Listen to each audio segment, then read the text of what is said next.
Today I will be talking to you about James McCune Smith and Charles Lennox Raymond. But first, James McCune Smith. James McCune Smith was an American physician, abolitionist, and author in New York City. He was the first African American to have a medical degree and graduated top of his class at a university in Scotland. But when he was born into slavery. But then by the age of 14, he was freed. He applied to Columbia University in New York State, but was denied due to racial discrimination.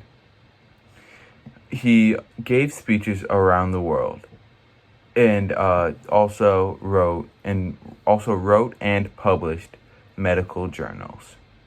And then he was appointed a professor of anthropology at Wilberforce College, the first African American college.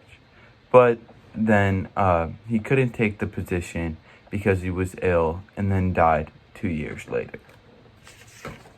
Charles Lennox Raymond.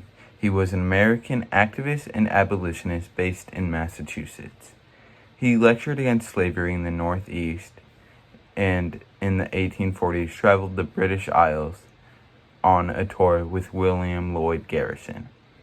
But during the American Civil War, he recruited blacks for the United States colored troops.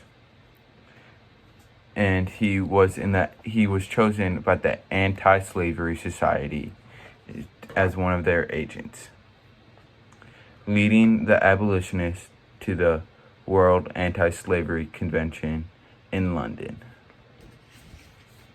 So he also, after that, he struck out on his own.